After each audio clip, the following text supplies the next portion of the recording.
দেখতে দেখতে রমজান শুরু হতে হতে আবার শেষের দিকেও চলে আসলো। হ্যালো এভরিওয়ান, আসসালামু আলাইকুম। কেমন আছেন সবাই? তো আমি আজকে নতুন একটা ব্লগ আপনাদের মাঝে শেয়ার করতে যাচ্ছি। তো আজকে আপনাদের আমি A to Z তৈরি করে দেখাবো মজাদার, সুস্বাদু, সবার অতি জনপ্রিয় একটি মুখরোচক খাবার, আলুর চপ। তো এখানে আমি আলুটা সিদ্ধ করে নিয়েছি। আলুটা খোসাটা ছেলে সুন্দর করে আমি এখানে আলুটা মথে নিলাম। আর এদিকে আমি চুলাতে একটু শুকনো মরিচ, একটু পেঁয়াজ আর গোটা রসুন কিছুটা আমি ভেজে নেব।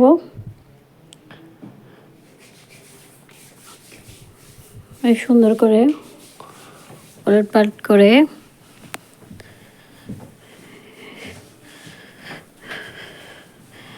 বাদামি রং চলে আসলে আমি এটা উঠিয়ে নেব।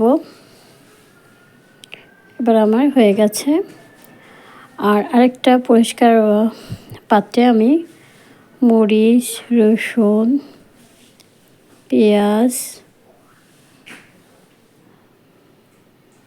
লবণ সব কিছু আমি একত্রে ভালো করে চটকে মিশিয়ে নিব। আর কিছুটা আমি এখানে শুকনো মরিচের সঙ্গে সঙ্গে কাঁচা মরিচও দিয়েছি। আর অনেকটা ধনিয়া পাতা আর একটু জিরা, এলাচ, দারচিনি গুঁড়ো সব কিছু সুন্দর করে আমি চটকে নিয়েছি। এবার আমার যে সিদ্ধ করা আলু চটকে রাখা ছিল সেটা আমি সুন্দরভাবে মেখে নিব, যেন মশলাগুলো চারিদিকে সুন্দরভাবে একত্রে মিলে যায়। দেখুন আমি সুন্দর করে এপাশ ওপাশ করে খুব ভালোভাবে মশলাটা আলুর সঙ্গে চটকে নিচ্ছি। তো আমার হয়ে গেছে। এবার কিছুটা হাতে আমি সাদা তেল মেখে নিলাম, নিয়ে এবার গোল গোল গোল্লা মতো করে নিয়েছি। নিয়ে এবার সুন্দর করে গোল লম্বাটে যার যেমন ভালো লাগে সেভাবে শেপ দিয়ে শেপ করে সুন্দর করে করে নেবেন। তো এভাবে আমি একে একে সবগুলো করে নিব। এভাবে বেশ আপনারা 2-3 দিনের জন্য সংরক্ষণ করে নর্মাল ফ্রিজে, টিফিন বক্সে বা যে কোনো পাত্রে সুন্দর করে ঢাকা দিয়ে রেখে দিতে পারেন। এই তো আমার অনেকগুলোই আলুর টিকে আমি করে নিয়েছি। এবার আমি বেসনটা রেডি করব। এখানে আমি স্বাদমতো লবণ, বেকিং পাউডার,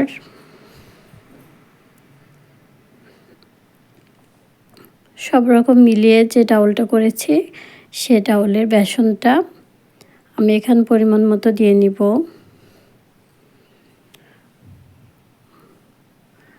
আর দিয়ে নিচ্ছি পানি। এবার সুন্দর মতো ভালোভাবে আমি এটা গলিয়ে নিব।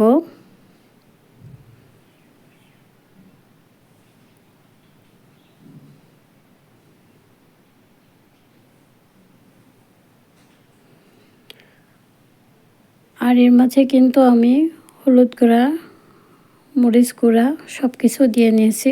ওটা আপনাদের আর দেখানো হয়নি। একটু জিরা বাটা, একটু রসুন বাটা সব কিছু দিয়ে নিয়ে এবার একে একে আমি আলুগুলো চুবিয়ে চুবিয়ে এবার আমি এর মাঝে দিয়ে নিলাম।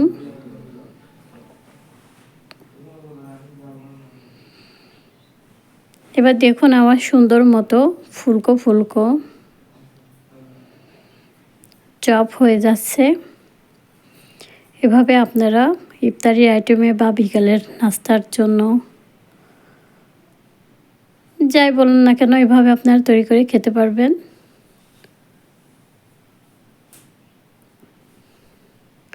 তো আমার ভিডিওগুলো আপনারা দেখবেন। আর আমার নিয়মিত ভিডিও পেতে আমার চ্যানেলটিকে আপনারা সবাই সাবস্ক্রাইব করে দিবেন। আমার কেমন হলো ভিডিওটা সবাই জানাবেন কমেন্ট করে। ভালো থাকবেন, সুস্থ থাকবেন। নেক্সট কোনো ভিডিও নিয়ে আবার আপনাদের মাঝে হাজির হব।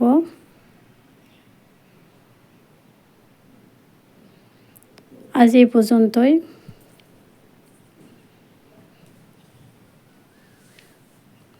আল্লাহ হাফেজ।